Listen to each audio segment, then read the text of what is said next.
Okay, so I always run all the marital confessions by my husband because I feel like that's important to do just to get a little feedback. And this one sparked a real debate in our house, so I'm so excited to hand this one to you. Okay, yeah. I'm Laurie March, project manager and problem solver, and this is True Home Confessions, brought to you by Renewal by Andersen. Let's listen. Hi, this is my confession.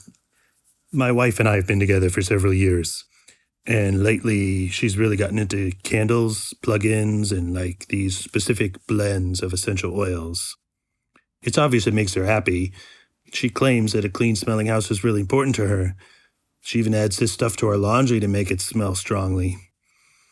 The problem is, here, I have asthma, and over time, all these smelly things are starting to make my asthma worse. It's like an instant headache, and sometimes I have to even open a window. She recently started selling these essential oils to all our friends, and she says this is her job now, that she has to test them out at home so she knows how to describe them. Yesterday, the diffuser was on. I had an asthma attack. My eyes wouldn't stop watering. I said it to her, and she just teased me. She said I was being overly sensitive. It feels like these essential oils are becoming her identity. How do I convince her that this stuff isn't good for me or anybody? As you just heard, every episode we field an anonymous confession about the crazy things going on in your homes. From real estate regrets to neighbor drama and fights with your spouse. Next up, I bring on a guest, a friend of the show, so we can test out the value of friendly advice. Afterward, I'm bringing you an expert who's going to solve our caller's sticky situation. And then they'll let us know if our friends are really qualified to solve our toughest problems at home.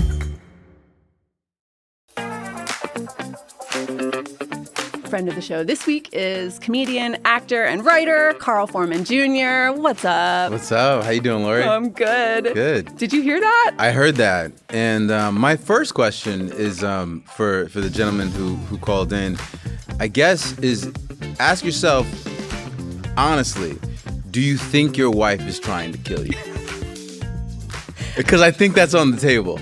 I feel like slow, plausible deniability murder by essential oil scent is maybe it could be feasible, happening. right? Like, because she knows he has asthma. She knows. She knows he has asthma. Okay, so, and I mean, it's like one of two things. Is it like, okay, she's just drunk with power and addicted to the scents, because that's sure. They can be hypnotizing. I'm also married. My wife also big fan of the bringing the smell goods into the home or whatever, but within reason, right? He had an asthma attack, and she was like, "Oh, that's so cute." Right.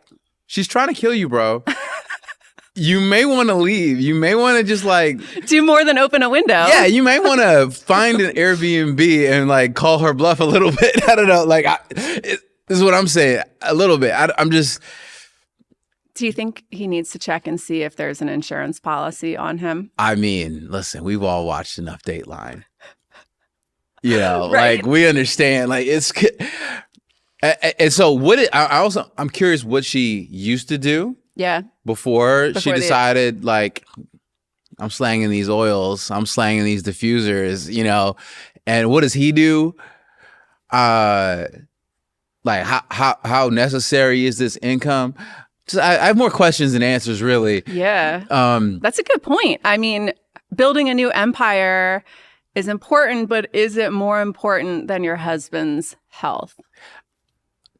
I think he's got to ask, how does she really feel about me? Yeah. She straight up laughed off his asthma attack and made fun of him. I feel like the solution is couples counseling. I think that's where we should start with this. Right. Effective communication.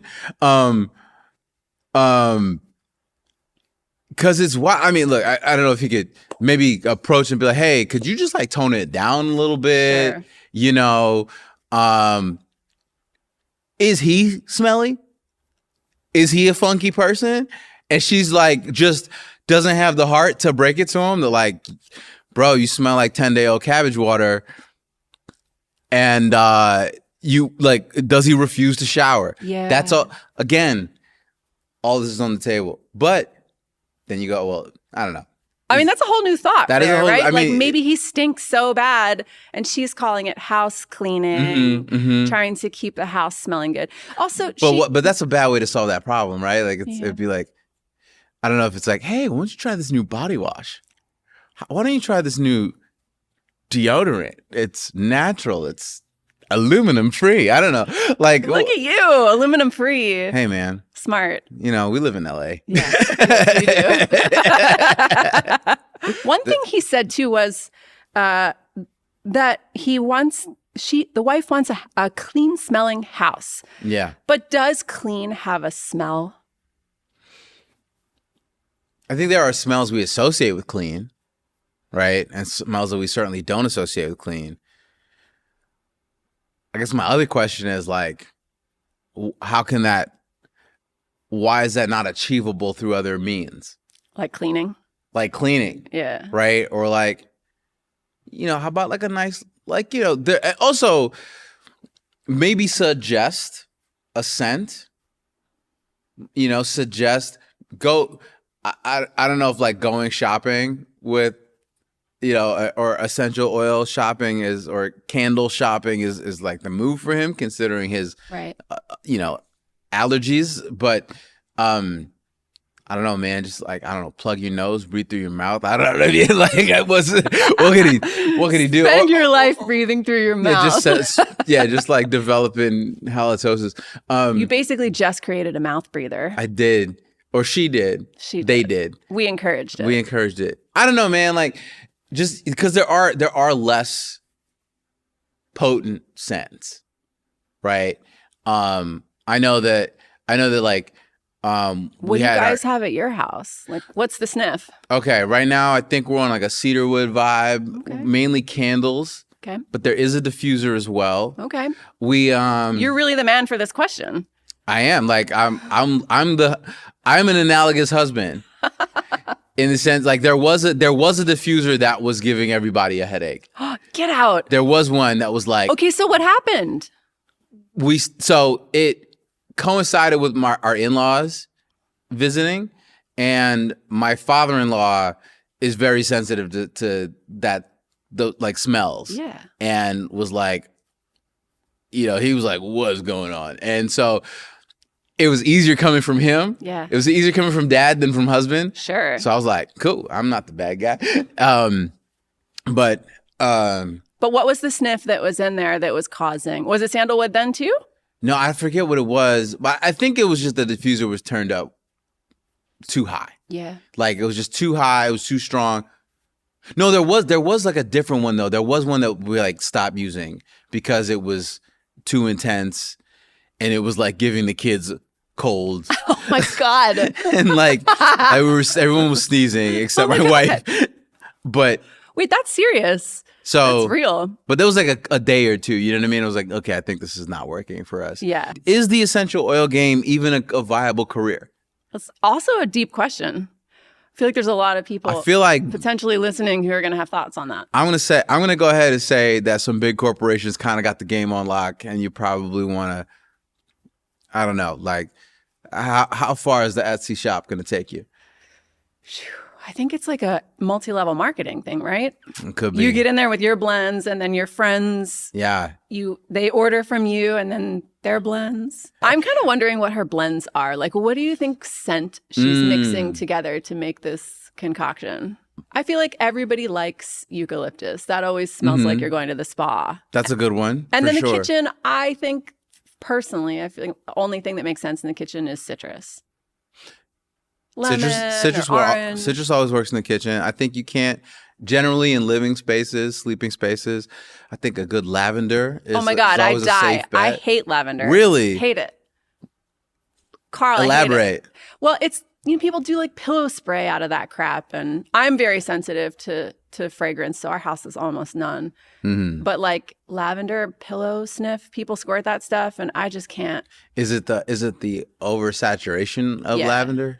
For sure, but I also don't love it. Okay, that's fine. Yeah, it's just not a. But people find that so relaxing, and I'm like, I'm gonna throw that pillow out the window. To each their own. Yeah. She did say he said essential oils are her identity. That's rough. That's a rough one to deal with. The essential oil identity, that's tough, man. Cause like that means she's just like bathing in the stuff. Yeah. Trying out all the different sniff. All He's right. basically a test kitchen. Yeah. Maybe we can try to get her into something else. Okay, so if we were going to try to solve our guy's problem, we didn't get a name on this one. He's anonymous. Okay. Like, what would you say if he was listening right now? He probably is. Get out. Get out. You think it's over? I don't know. I mean, look, I don't know how much they're married, right? Like, yeah. So I mean, there's a lot of time in, so there's love there, obviously. But I would say, what is this? Find out what this is really about, right? Yeah. It's the I feel like essentially this whole like scent-related new personality is a proxy or a symptom of something else. Let's get to the bottom of that. Is she trying to say something to or about him? Is it something she's going through? It's hard to...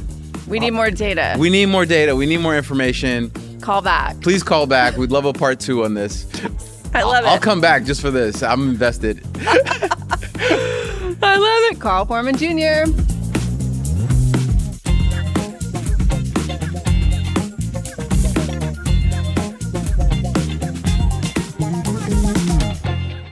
This episode is brought to you by Renewal by Andersen. As a brand ambassador, I gotta tell you, I love this company.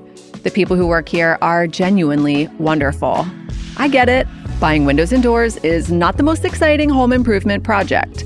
But when you go with a high-quality brand, you're getting expert-level peace of mind. So if you need an upgrade, here's an offer.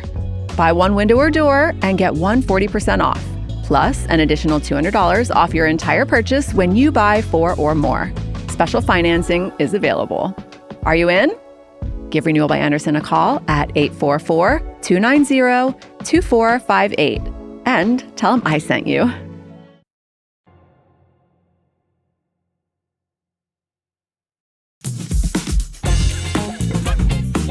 What is the power of a smell? For our confessor, it's making him have an asthma attack. And think about his wife and her new small business in perhaps a different way. I'm excited to clear the air today on essential oils with electrical engineer and building biologist Ryan Blazer. Hey, thanks for having me on.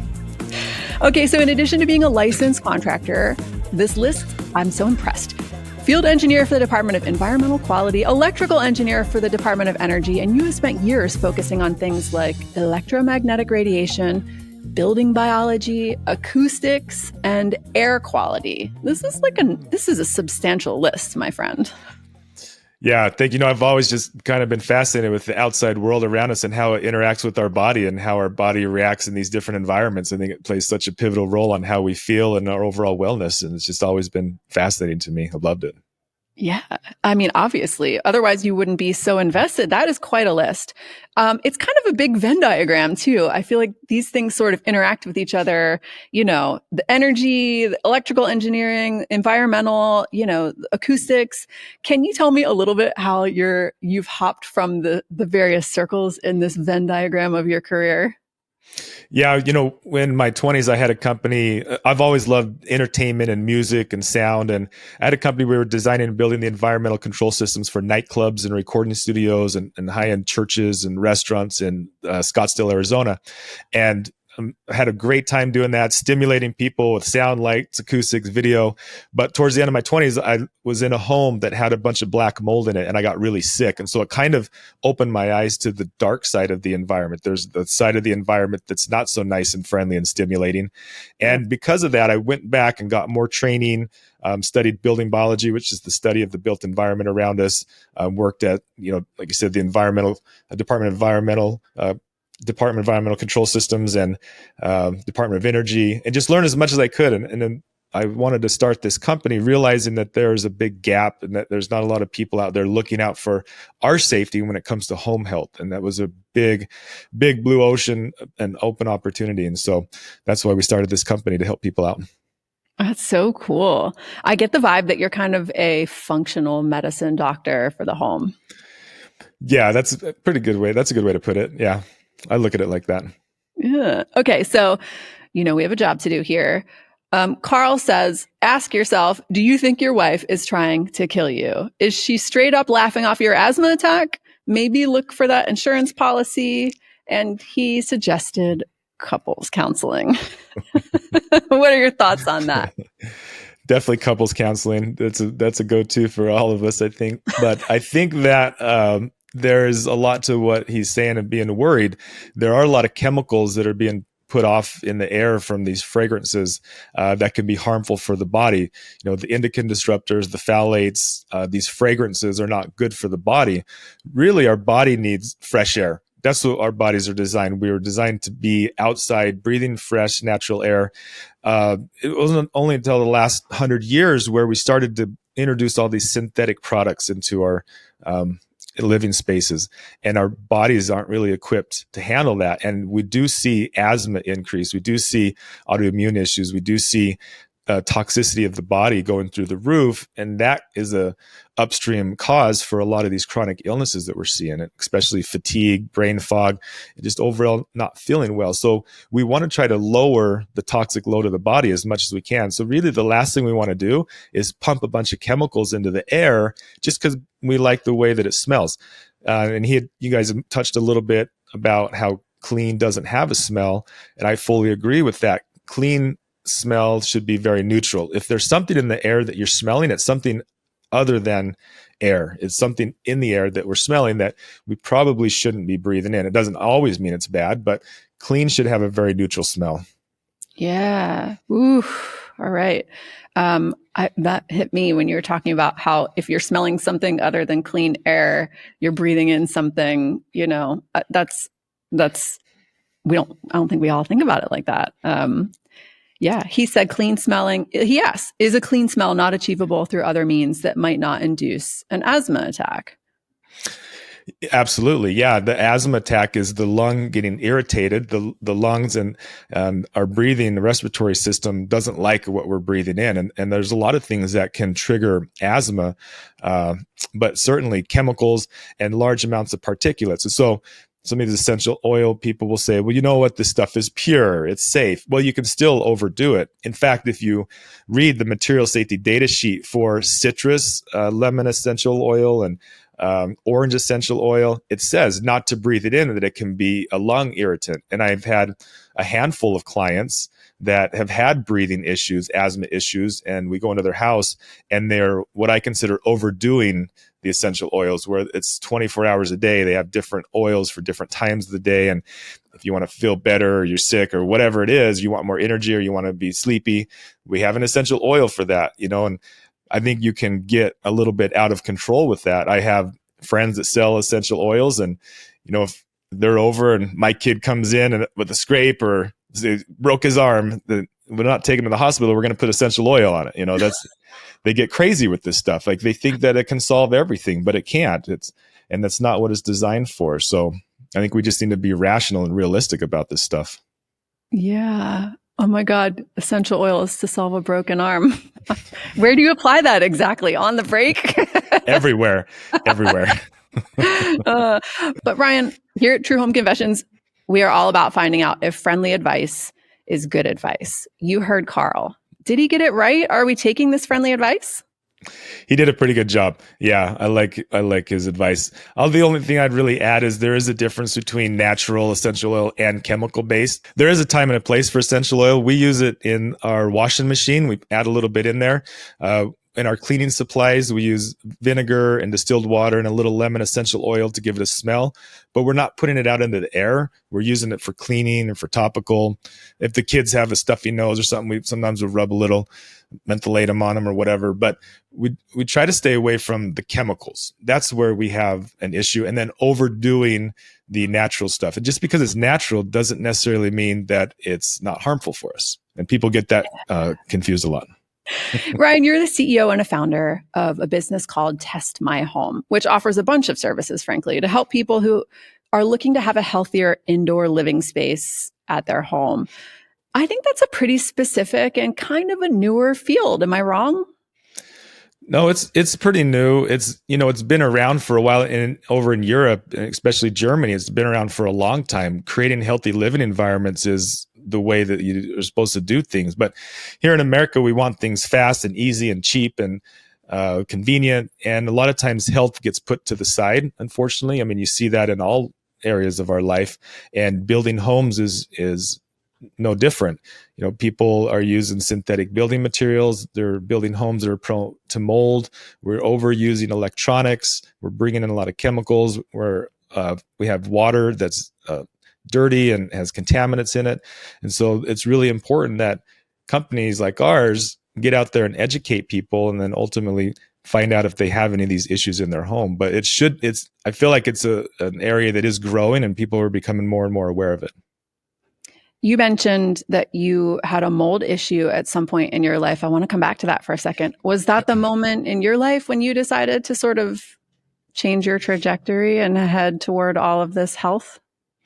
Yes. Yep, absolutely. Yeah. Before that, I wasn't living the healthiest lifestyle, living in Scottsdale and in the club scene and having a good time in my 20s. I wasn't taking care of myself the way I should, and ended up getting sick for it and paying for it. And my life after that is a different person. I look at my health as the most important thing, because when you don't have your health anymore and you're laying in bed and you can't go to work and you're sick, especially when you're only 29 and you're experiencing this, it really changes your priority on what's important to you.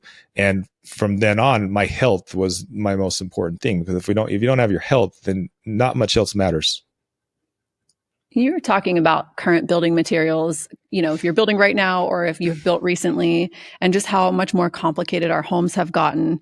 How do you define a healthy home, Ryan?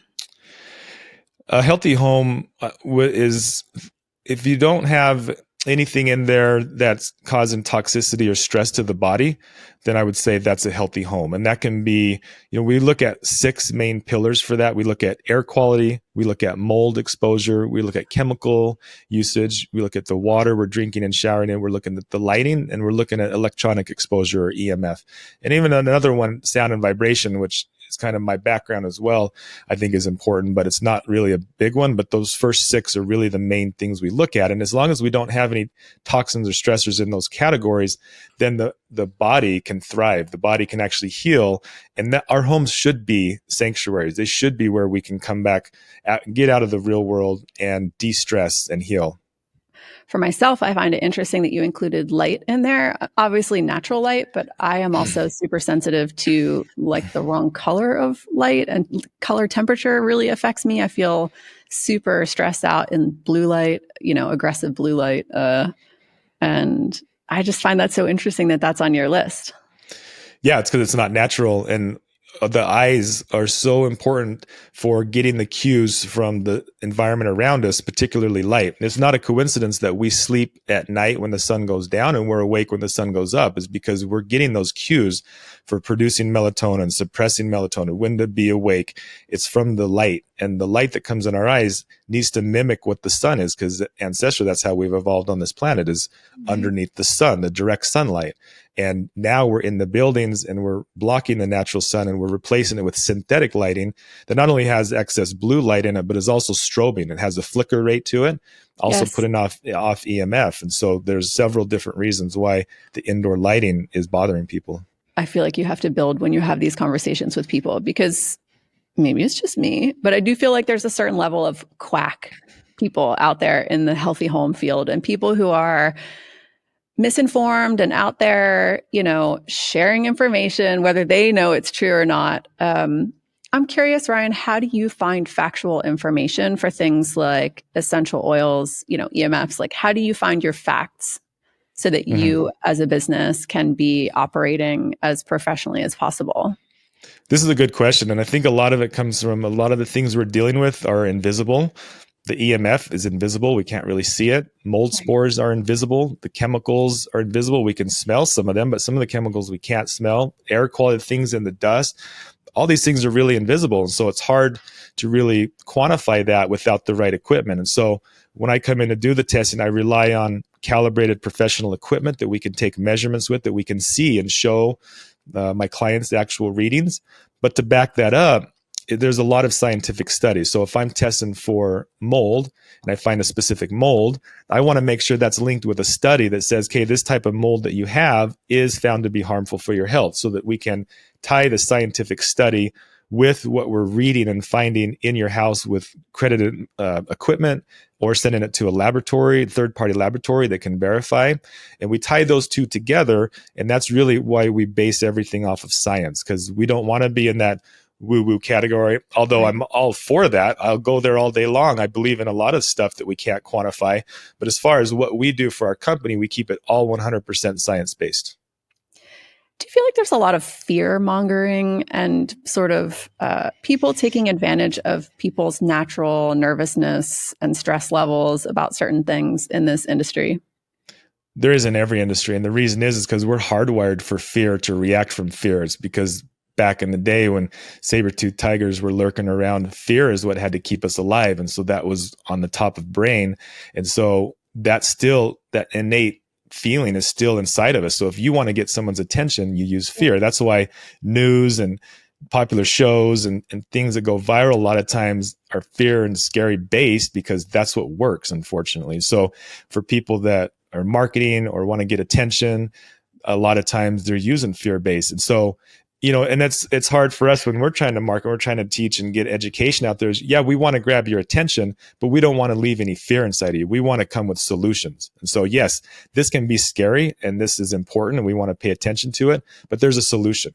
And so the end of it has to feel good. You can't leave with fear. I just personally, I'm so impressed. I love that. I think for myself, I'm always listening for that in people that I do business with, or anyone that I ever recommend to a client to enter their space. It just sounds like ethics to me. Yeah, it's just the right thing to do. Yeah, we don't want to try to scare people to take advantage. That's completely unethical and wrong. Yeah.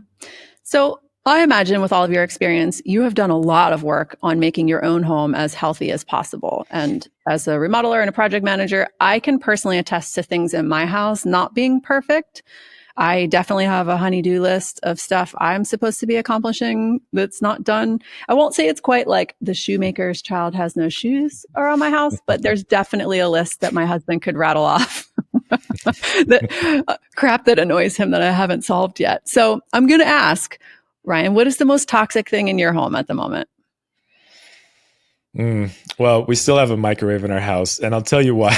Because we bought this house, and the microwave was built into it with the oven, the dual oven with the microwave. It was all one unit. Yep. And my last two houses, we didn't have a microwave. We didn't have one for the last 7 years. I haven't had a microwave, and I'm not going to lie. It is sometimes when it's quick, just to throw in some leftovers and warm it up, and that's not a good thing to do. But okay, wait. So what is bad about the microwave? I feel like 90% of homes in the U.S. have a microwave. Can you give me what's wrong with it? So there's two things that are wrong with it. One is it breaks down a lot of the essential amino acids and vitamins and minerals that are in the food. It kind of breaks that down, because what it's doing is it's vibrating the water molecules so violently that they heat up and cause heat. But that heat can break down the nutrients and make the food so it's not as nutrient. But the second thing is it puts off a very large electromagnetic field, because it's using high energy radio waves to heat that food up. It's not all staying contained in the microwave. It travels sometimes up to a quarter mile. When I'm doing testing in people's homes, it has a distinct sound to it with my meters. I can tell when the neighbors are using their microwave because it will travel that far. I don't know if you remember back in the day, when I was younger, if you have a pacemaker, don't use the microwave by the pacemaker or whatever. Same.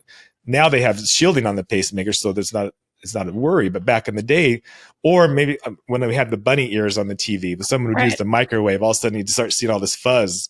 That's interference that's going through the airwaves that are getting onto our body and affecting our brain and our nervous system. I feel like I always heard that there's like a 5-foot radius. You have to stand back 5 feet from the microwave, and no. The further, the better, really. The energy drops off exponentially. You definitely don't want to be up there peering through, looking at your food while it's cooking. That's not good at all. But put it in, step away from it, let it do its thing. Yeah, I wouldn't stress too much about it. So 5 feet, or are you giving me a new number? Where's my drop off? So with all electronics, I say 8 foot is a good rule of thumb. If you can keep electronics in the 8 foot bubble, that goes for when you're sleeping, when you're hanging out on the couch, any high use areas. Make sure you have an 8 foot bubble around any electronics. I want to come back to the world of essential oils, because to me, that's what the heart of this confession is. This world is so fascinating to me because there's so many parts of it. In one way, I think it's people sort of embracing a more holistic, healthy living practice, sort of looking for increased self-sufficiency in their lives. And I think for a lot of people, it's kind of empowering them to take care of their families at home, which is like the driving force behind people wanting to use essential oils to treat something like a common cold. I'll tell you what I see is that Western medicine is all about giving you a pill to solve a symptom or to solve a problem. If I have a headache, take some aspirin or Tylenol. If I have a cold or an infection, take an antibiotic. If I have this, take this. And that's the whole premise of Western medicine. What we're finding is that doesn't always work, because what we're doing is we're masking a symptom. It's like if my check engine light comes on my car, just smash the check engine light out. Let's not worry about what's causing this symptom. Right. Let's just fix the symptom. And so the reason is that a lot of people want a quick fix. Americans, they want things easy and cheap. They want to take a pill. If you're overweight, let's take a weight loss pill. They don't want to go work out. They don't want to watch their diet because that's hard. That takes dedication. That takes work. Yep. And so I think that essential oils and the companies that got behind it took that premise and said, oh, let's make a natural option for you to achieve the same thing. Here's a little oil you can rub that does all this stuff. Let's put this in the air. It's going to do all this stuff. But we're still not getting to the root cause. Functional medicine came around and said, hey, let's get to the root cause and let's try to fix what's causing these symptoms in the first place. And really, that's how medicine was done for hundreds or thousands of years, is if I got a headache, what's causing the headache? There's something you're eating? Are you breathing a chemical? Are you stressed out? Let's fix that instead of give you a pill to try to cover it up. And so essential oils is playing off of that and saying, here's an essential oil for this, and this, and that. Everything you can imagine with some of these people that slang essential oils, you can cure anything with essential oils. Some of these people that you talk to, that's just not the case. And I think people want a quick, easy fix, and you can't do it that way. You got to get to the root cause. I certainly, I do a bunch of research for these episodes, and I came across some wild information about some of the things that people have thought that they could use an essential oil to treat. You laugh about the broken arm earlier, but some of the stories are kind of like that, like someone doing surgery and applying an essential oil in there while they're poking around, like just some really fascinating stories out there about just this belief that people have put in the power of plant medicine and these compounds or, chemicals, like these, the essence of a plant or the essence of something that you're atomizing or either topically concentrating, really. Yeah. I mean, you're taking like an orange, for example, you're taking the orange oil and concentrating it down to make the essential oil. And they they take all these different substances and concentrate it down to its essential oil. There's really a range of health claims for the benefits of essential oils and aromatherapy. And for every article that says something positive, there is another article that says something negative. So this was really interesting to me. Some of the benefits claim to be reducing inflammation, affecting your heart rate, your blood pressure, breathing, your memory, stress level improvements, and increasing your focus. What are your thoughts on that? There is a part of this that we haven't touched on yet, and it's almost a little bit on the placebo effect. Like if you believe something is going to help you and you believe it enough, then you're going to see results like this. So if 1,000 people out there and you read an article tell you that if you take this essential oil and rub it on your wrists and you're going to concentrate better, then you probably will, simply because there's so much energy behind that. What's the actual science behind that? I don't know. Is there actual science that shows, have they done randomized controlled studies? I'm not aware of any studies like that that back up a lot of these claims. Right. That being said, though, I'm not against these essential oils. I think that they can have a time and a place and that you can use them, but people are overusing them and people are dependent on them for things and claiming things that, in my opinion, I think is just not true. And I think it needs to be backed by science. Yeah. To match the claims for the benefits, there is an equal range of negative effects, like inflammation, asthma, lung irritation, chest tightness and wheezing, and frankly, some really dangerous issues for people who are allergic or epileptic or pregnant and pets. I mean, there's some real concerns for people with pets for sure. Yeah. And and everybody's body's different and everybody's going to react different. And I've seen both sides of the fence, both extremes. In fact, I even have friends that sell for big brands and Really? I've had conversations with them about it. Yeah. And have they ever tried to sell them to you, Ryan? Yeah, we have. Yeah, they have for sure. One friend gave us some as a gift for Christmas one year, gave us a little pack of them. And we have essential oils up in our cupboard and we use them for certain things. But I think it's just the going overboard with them and thinking that they're a miracle drug. What's your favorite essential oil?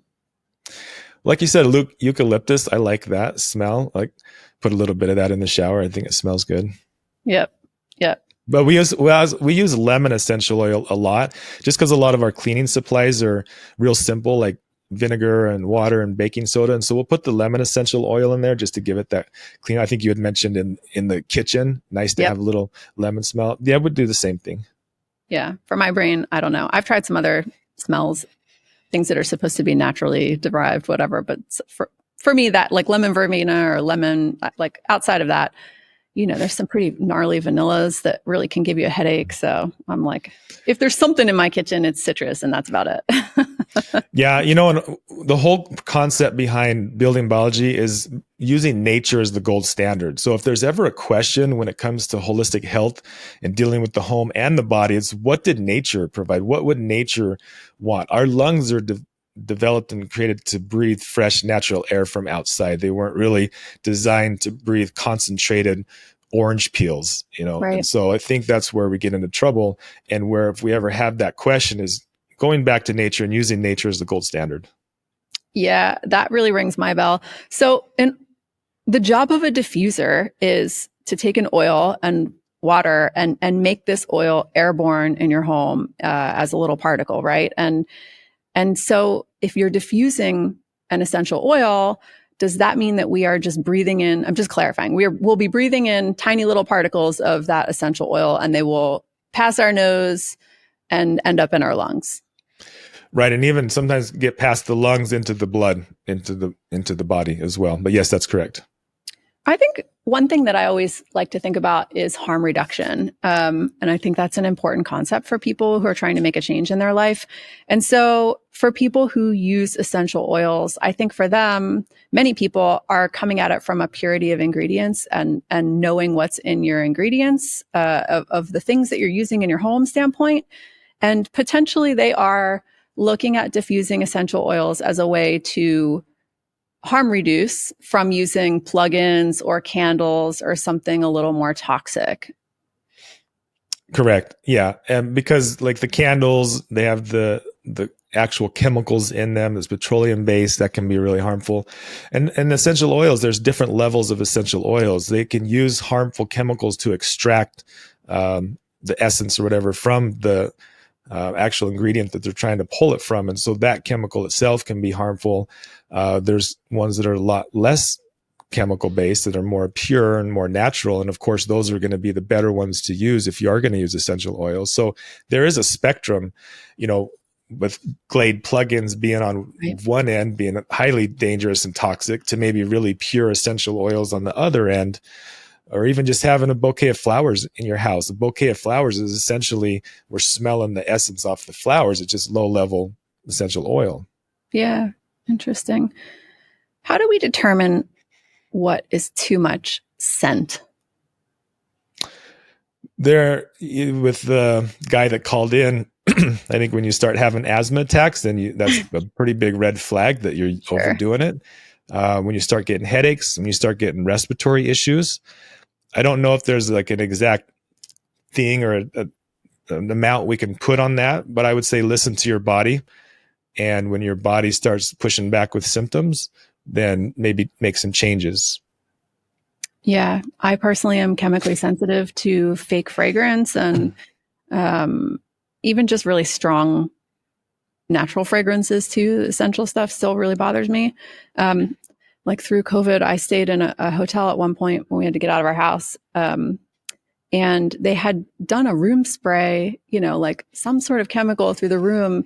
And I sat down in the bed and I literally broke out in hives all over my back through my clothes because there was something they had sprayed in the room. So I am definitely a chemically sensitive humanoid.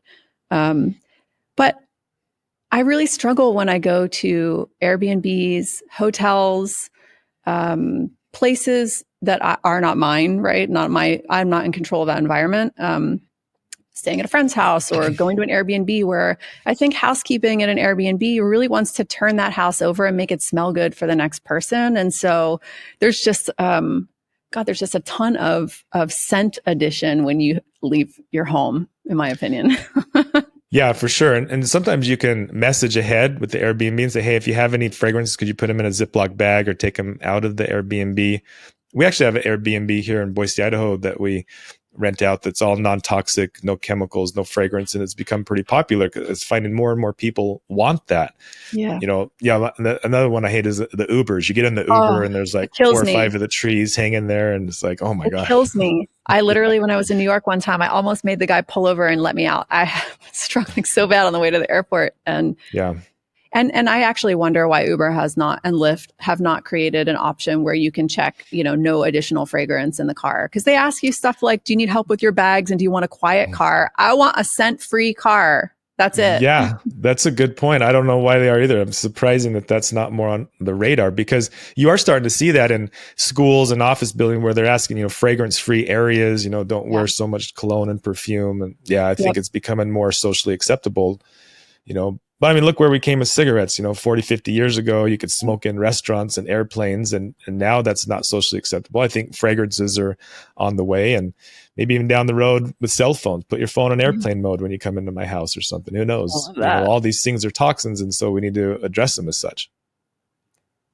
I'm wondering if it's possible if our caller's wife is experiencing fragrance fatigue, where she likes smelly stuff, like sniffy stuff, so much that she has used so much of it that she has burned out her own olfactory senses. And so to get that same rush of feeling and smell everything, she's having to use more of it. Yeah, that's definitely a real thing. And a good example of that, when you're gone from your house for a while and then you go back to your house, you notice it has a smell. But when you're in your house all the time, you don't really notice it. So she's probably noticing that she wants to keep bumping that up a little bit and get more and more. And that's absolutely a thing. Smell has so much memory associated with it. And like you're saying, you leave on vacation, 2 weeks later, you come back, a week later, whatever. You smell your home and, I'm home. Or you're like, hey, somebody forgot to take the trash out or whatever. But you identify your space and spaces that are kind of comforting by scent. Yeah, that's so true. It does spark a lot of memory. And that's why, like around Christmas time, you have different scents for Christmas because it reminds you of when you were a kid and going to grandma's house and the pine trees or whatever. So we associate smell with a lot of good memories. So that's why people like to hang on to the smell. I saw something really sad and like poetic where someone was talking about there's a moment in your life when you are an adult child and you return to the space that you grew up and it doesn't smell like home anymore. It smells like your parents' house. I thought that was so evocative. Yeah. It was got the chills thinking about that. That means you've created your own smell. Out of the nest and created your own smell now. Yeah, and maybe your smell isn't in the house anymore, so it doesn't smell like you, right? Like That's right. your body is not in the home. Maybe you don't. Yeah, I don't know. Oh, that was interesting.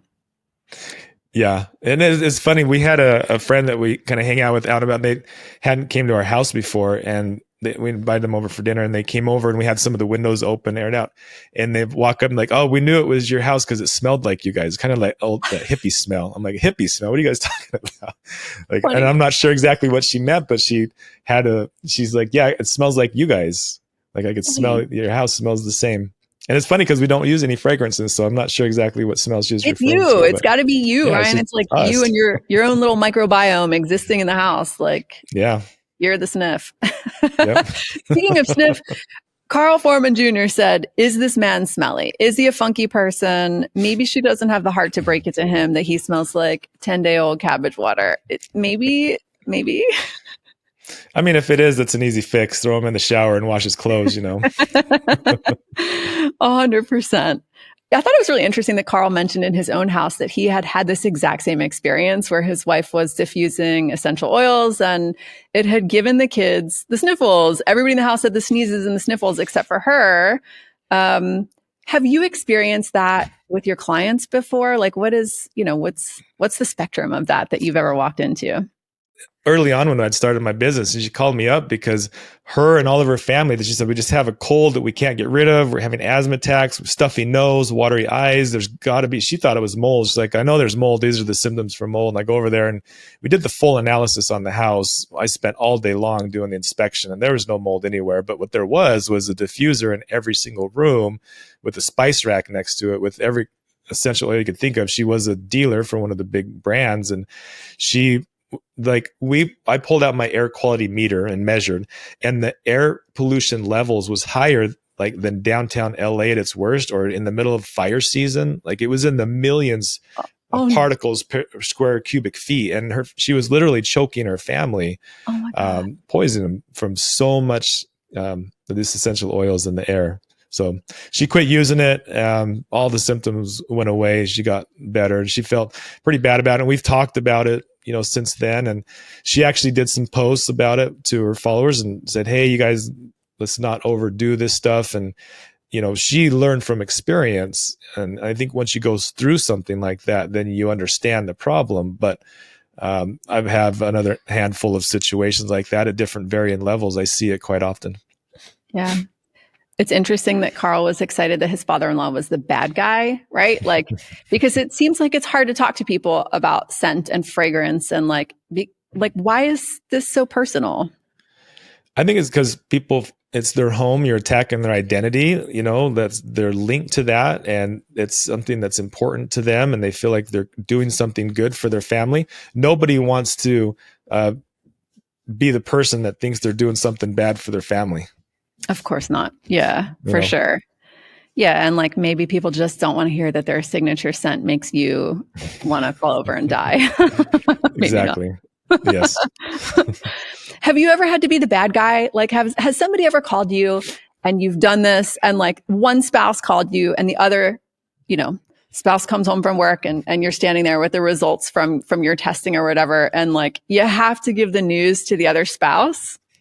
That happens almost every time. Yeah. And it's always I told you so from somebody, or come in here and listen to this, or will you sit down and tell my kids this or that? Yeah, I get that a lot. I feel like I need a psychology degree sometimes for some of the work I do. What is the best tool for someone who has a feeling like our caller that something that the other spouse is doing is making them sick or making them not feel good? I mean, the biggest thing is to take that thing out of the picture and see how it changes. So in that situation, I would tell them, let's get rid of all of these fragrances, let the home air out, and let's see if these symptoms change. And then when they do change and people start feeling better, that's really what people need to see, is they need to see that change for themselves. Because I can sit here and tell someone all day long, and I can even point you to where the studies are, and I can show you 10 other anecdotal stories that say the same thing. But until you really experience for yourself, you're really not going to make a big change. Yeah. It has to, you have to. And I'm like that way too. I was raised if you tell me the stove is hot, I got to touch it to find out, I'm just that kind of person. I think most people are too, they want to find out for themselves. Oh my God, that's not me. I'm happy to read advice and I'm like, great, that makes sense. I don't need to pet the stove. Like, yeah, I've had to learn the hard way. Okay. So I know that people can work with you locally where you are. Where are the various places that people can find you and have you come over to their house and have you tell them whether they have mold or essential oil problems? Yeah, the best way people can interact, I do Zoom consultations, which have actually been highly effective. I've been doing this for a long time now, and I run across a lot of the same issues over and over again. I realize I don't need to be in the house to deal with some of the same stuff I'm seeing. And so an hour Zoom consultation with somebody is such a good value that we can get so much done in that. And you can just get on my website, testmyhome.com, and schedule. You can link right on my calendar. We also have a home testing kit where we send you a bunch of this equipment. So you can test the chemicals, you can test the mold, test the water, you get an EMF tester. And then it includes a couple consults with me, and we go over the results and we talk about what to do. And then, of course, I'm happy to fly out to anybody's house and do it one-on-one and work with you and, be your healthy home doctor and get your home dialed in and as healthy as possible. I love that. I have an air quality meter and a hygrometer in my house. I find that information so useful because I do have a gas stove and I love to cook. I'm not like, you're gonna have to pry my gas stove out of my cold, dead body. But it's really important information. Having that my little, air quality meter can tell me so much about what's in the air and what I need to do, for sure. Yeah, that's so important. I mean, in our cars, we have all the gauges and we go get checkup on our body and do our blood work. Why don't we measure in our home for all these toxins? It's so important to monitor this stuff and keep track of it. I got my CO2 meter right here that I always monitor what my CO2 levels are. If this thing gets up above 1500, it can reduce my brain cognition by 50%. So if I'm in here trying to have a podcast or work on some work and my brain's not working right, that's a big impact. So simply going over and open the window and getting some more fresh air, it'll fix that. But if I don't have the meters, I don't know where I'm at. So what do you think every home needs to have, Ryan? So, every home needs to have a water filter. You need to be filtering your water. You need to have air filtration. Got to filter the air. Okay. You need to have non-toxic, chemical-free, fragrance-free products in your house. I believe that's a really big one. Yeah. Fresh air. You need to make sure we're getting fresh air in the house. There's some places where it's really high humidity that's kind of tough because if you live in Florida on the coast, you don't want to let in that much humidity. But for the most part, we want to get fresh air in the house. And then turning down our electronics when we're not using them. So I'm on this podcast right now. There's no reason for my phone to be on. It's on airplane mode. I don't need to get radiated by it. When I'm sleeping at night, I can turn it off, turn the routers off when you're not using them. Just really limit your electronic exposure as much as possible. And then as far as lighting, you get as much natural lighting as possible. Those are, I'd say, some big tips. It feels like a good recipe right there. Okay. Last words to our buddy who called and left this confession. Pretend I'm him. You tell me, what should I be saying to my wife? I would tell her that your health is more important and that you really need to get to the bottom of this, and let's do some experimenting and let's take these chemicals and these fragrances out of the house for a while and give it a week and let's see if my symptoms improve. And if your symptoms improve, then we have a direct correlation and hopefully she loves you enough that she cares about your health. I love it. Carl says, check your insurance policy. She might be trying to kill you. Ryan says, let's put it all away for a week or two and see if any of those symptoms disappear. If you ask me, it might be time to be a lot more direct with your wife, but kind, and tell her how you're feeling. Explain your symptoms and say, I know you love this thing and I don't want to take it away from you, but it's truly making me sick. One man's fresh is another man's pollution. If she doesn't listen after that chat, I think I'm with Carl and you need to go to couples counseling, right? Yes. Yep. There's obviously some disconnection there. Her priorities are off. Yeah, big time. I want to thank Ryan Blazer and Carl Foreman Jr. for clearing the air with us, so to speak, and for today's advice. There is so much more information about both of them and from both of them that'll be in our show notes. To our listener, I want to say thank you for spending time with us today. I actually want to hear from you if you're using essential oils in your home and what you would say to our confessor about his wife and what he should say. You can head over to our Instagram. It's at True Home Confessions. Let us know if you're using those essential oils in your home. What's your blend? I actually want to collect some feedback. Ryan, if you don't mind, I want to share that with you just so that we can kind of hear what everybody's thinking on that, Yeah, I would love that feedback because I know we're going to get both ends of the spectrums on this for sure, because I know it's a hot topic because we've talked about it before. So yes, please do share. I hope so. And friends, if you learned anything from this episode, if it made you happy, if it made you mad, please consider sharing it with a friend. You never know when your life might become a true home confession. So subscribe and don't miss an episode.